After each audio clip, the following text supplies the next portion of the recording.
Yo, welcome back to another episode of Rabbi in the Hot Seat. Put your hands in the air, go. Pum, pum. Put your hands in the air, da, da, pum, pum. Put your girls in the air. Get your merch now. Get your merch now, go. Welcome back to another episode of Rabbi in the Hot Seat, where we got the best merch ever, guys. And hit me with your questions. Let's go. Okay, first question.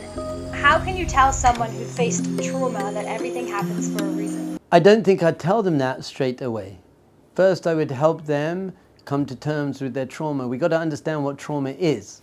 Trauma is when you're in a situation where normally the adrenaline would pump through you and you'd either fight or flight. You'd fight or run away, but you can't. You're not strong enough, you're being held down, God forbid. That's what trauma is. So there's a third reaction, which is freeze. So I'm frozen. So I've got the adrenaline, I've got the energy in my body, and it's frozen there. It's never got released. So trauma therapy is to release that energy that is caught up in my body. That's why talk therapy often doesn't work for trauma, because it's not helping. You have to release it. EMDR, breath work, somatic experiencing. So we always, whenever we're helping people, the first thing is to really validate their experience, and to say straight away that everything happens for a reason, that's not fully validating that experience. So we want to validate that experience and help them release the trauma and come to terms with it and use it to become more resilient and grow and find purpose in their lives. That would be the first thing.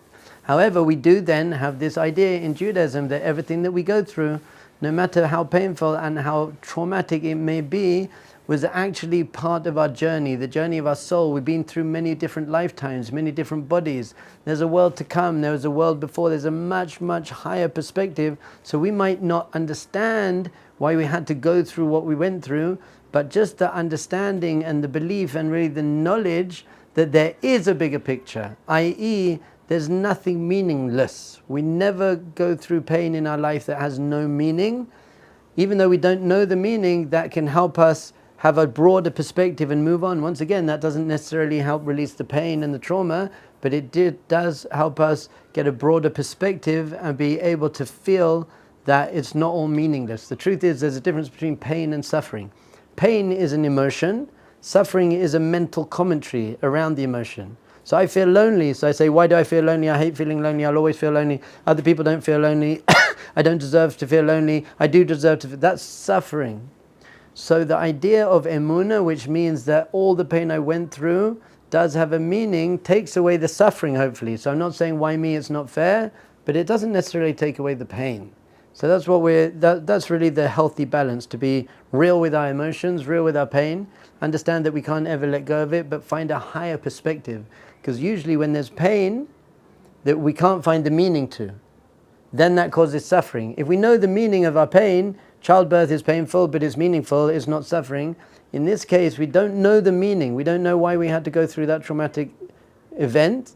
But if we understand that there was a meaning, there is a bigger meaning, there is some purpose, then hopefully the pain will not turn into suffering. What if I don't feel anything when I do mitzvot? Does that mean I'm faking it? If you don't feel anything when you're doing mitzvah, it doesn't mean you're faking. It's just that life is very hard and we have lots of distractions and we have responsibilities and obligations and phones and notifications and dopamine rushes, and it's very difficult often to be able to focus. So no, I don't think you're faking, but it doesn't mean that there's something wrong with you, and it doesn't mean there's something wrong with mitzvahs, and it doesn't mean there's something wrong with Hashem and Judaism.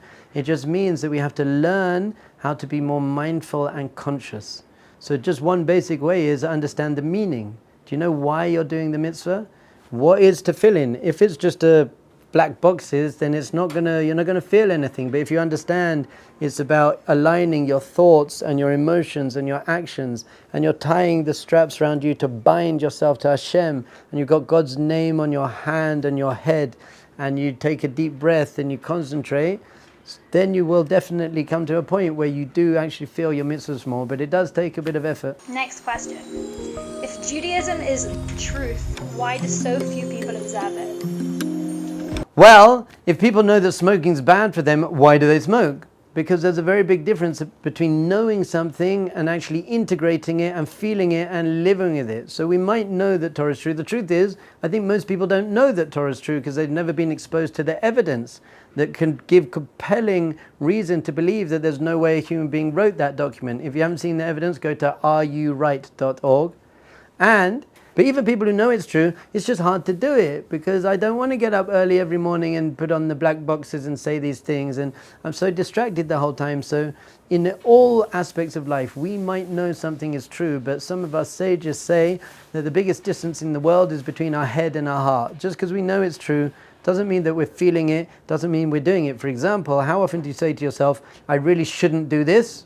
And then you do it straight away. I shouldn't eat this, and then you put it in your mouth. I shouldn't smoke it, you smoke it. I shouldn't do... We're all the time, we're doing things that we know we shouldn't do. So we're not living in line with our values a lot of the time. And that explains a lot in our life. So all we have to do, in general, to be empowered in our life and have self-respect is start living up to our values. Start living in line with what we know to be true. Robalboom 905 asks, is Judaism all or nothing? In other words, is it okay to keep some laws but not others, as long as one aspires for growth? Yes, I believe in aspiring for growth. The truth is, Judaism is all or nothing in a way, in the way that God is telling you what's good and what's bad. So that's the way to be. But it's not all or nothing in your own personal journey. As long as you're trying to work on the relationship. What is Judaism? Judaism is a relationship with yourself and other people and God. So the Torah is the laws and the rules and the consciousness, mindfulness tools that we need to do in order to build that relationship. So let's say, for example, my wife says to me, in order to have a good relationship, you have to do these 10 things and you have to avoid these 10 things. So you have to give me a foot massage, and you have to do the washing up, and you have to remember my birthday, and you have to call me 3 times a day, and you have to go for a walk in the park, and you can't be flirting with other women and coming home from work late and getting drunk. She gives me the whole list. So is that all or nothing? The truth is it is in a way, because I love my wife, I want the relationship, so if I can hit them all, that would be amazing. And sometimes it's difficult. So as long as I'm trying to grow and I say to her, you know what, I'm going to do the best I can. And really, there are some serious ones, definitely flirting with other women. I can't do that at all. That's very clear. But there are some less serious, don't leave your socks lying around. So that one I'm working on, but it's not as bad as if I don't do that. So the same with Judaism. We do have an all or nothing idea, but we understand that the journey is a journey, and as long as we're trying to get there, that's good enough. Can you ever have sex not for reproduction, not for children? Yes, absolutely. Really, the purpose of sex is emotional intimacy between husband and wife. So, of course you can, because the purpose of sex isn't only to have children, although that is a very important part, but just to create emotional intimacy and physical intimacy and love and connection between the couple. So when a woman is pregnant, absolutely you are allowed to be intimate with each other. And there are some times when the woman is allowed to, of course, be on birth control. If there are emotional issues or health issues or other reasons, then of course you could be on birth control and not lose out on the beautiful emotional intimacy that sex brings. Is there a mitzvah that you struggle with, Rabbi? The truth is, I love mitzvahs because I see them as opportunities. For people who see mitzvahs as burdensome obligations, you might struggle with them, but I don't. The one that is a little bit challenging for me is nida. The idea that my wife and I cannot touch each other for 12 days a month. And it is very difficult because sometimes you want to embrace if the other person's sad or you're going through something. So to be able to have that self-control and that restraint, not to hold each other in those times, is very difficult.